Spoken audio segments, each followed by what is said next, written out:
തെലങ്കാനയിലും ആന്ധ്രാപ്രദേശിലും കനത്ത മഴ തുടരുകയാണ്. ഹൈദരാബാദ് ബംഗളൂരു ദേശീയപാതയിൽ ഒരിടത്ത് റോഡ് ഒലിച്ചുപോയി. റോഡിന് നടുവിൽ വലിയ ഗർത്തങ്ങൾ രൂപപ്പെട്ടു. ഗർത്തത്തിൽ ബസ് അകപ്പെട്ടുപോയി. യാത്രക്കാരെ രക്ഷിച്ചു എന്നതാണ് അവിടെ നിന്നുള്ള പുതിയ വിവരം. ദൃശ്യങ്ങൾ.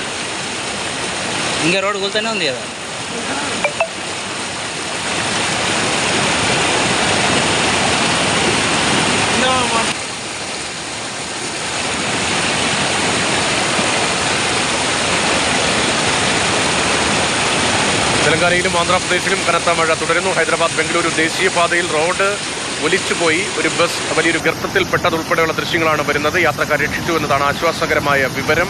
കെ പി ശ്രീധരൻ, ഭീതിതമായ ദൃശ്യങ്ങളാണ് ഇത്. ദേശീയപാതയിൽ വലിയൊരു അപകടം സംഭവിച്ചിരിക്കുകയാണ്. ബസ്സിൽ നിറയെ യാത്രക്കാരുണ്ടായിരുന്നു. എപ്പോഴാണ് സംഭവം?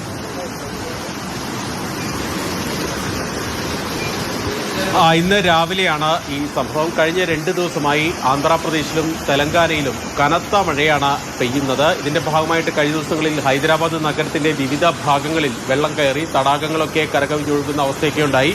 ഏതായാലും ഇപ്പോൾ ഈ കാണുന്ന ദൃശ്യങ്ങൾ ഹൈദരാബാദിനും ബാംഗ്ലൂരിനും ഇടയിലുള്ള ദേശീയപാതയിൽ ഗഡ്ചർല എന്ന് പറയുന്ന ഒരു സ്ഥലത്താണ്. ഇവിടെ ഒരു തടാകം കരകവിഞ്ഞ് വെള്ളം കുത്തിയൊലിച്ച് റോഡ് ദേശീയപാത ഏതാണ്ട് പൂർണ്ണമായിട്ടും മുറിഞ്ഞ നിലയിലാണ്. റോഡ് ഒലിച്ചുപോയ നിലയിലാണ്. ഇതറിയാതെയാണ് ഈ ബസ് മുന്നിലേക്ക് വന്നത്. ബസ് ഈ കുഴിയിലേക്ക് ചെരിയുകയായിരുന്നു. ഏതായാലും ഉടൻ തന്നെ ഈ ബാക്കിലത്തെ എമർജൻസി ഡോർ വഴി അതിലുണ്ടായിരുന്ന ആളുകളെയൊക്കെ രക്ഷപ്പെടുത്തി. ഏതായാലും ആ ബസ് ഉയർത്തി അവിടെ നിന്ന് മാറ്റിയെന്നാണ് മനസ്സിലാക്കുന്നത്.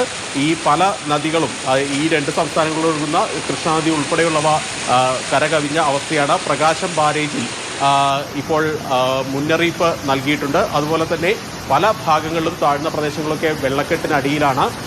ആന്ധ്രാപ്രദേശ് മുഖ്യമന്ത്രി ചന്ദ്രബാബു നായിഡു അമരാവതിയിൽ ഇപ്പോൾ ഈ മഴക്കെടുതികൾ നേരിടുന്നതിന് വേണ്ടി പ്രത്യേക യോഗം ചേരുന്നുണ്ട്. തെലങ്കാന മുഖ്യമന്ത്രി കഴിഞ്ഞ ദിവസങ്ങളിൽ ഈ വെള്ളപ്പൊക്ക ബാധിത പ്രദേശങ്ങളൊക്കെ സന്ദർശിക്കുകയും ചെയ്തു. ഏതായാലും വലിയ നാശനഷ്ടങ്ങൾ 2 സംസ്ഥാനങ്ങളുമായിട്ട് ഉണ്ടായിട്ടുണ്ട് എന്നാണ് മനസ്സിലാക്കുന്നത്. നിലവിലേതായാലും മഴ അവിടെ തുടരുന്നുണ്ട്. 2 ദിവസം കൂടി മഴയ്ക്ക് സാധ്യതയുണ്ട് എന്നാണ് കാലാവസ്ഥാ നിരീക്ഷണ കേന്ദ്രം അറിയിച്ചിരിക്കുന്നത്. ആന്ധ്ര, തെലങ്കാന സംസ്ഥാനങ്ങളിലാണ് മഴ വലിയ നാശം വിതച്ചിരിക്കുന്നത്. ദേശീയപാതയുള്ള ദൃശ്യമാണ് കാണുന്നത്. ഗഡ്ചർല എന്ന സ്ഥലത്താണ് വലിയ ഗർത്തം രൂപപ്പെട്ടത്. ജലം കുത്തി ഒഴുകി ദേശീയപാത തകർന്നുപോയി.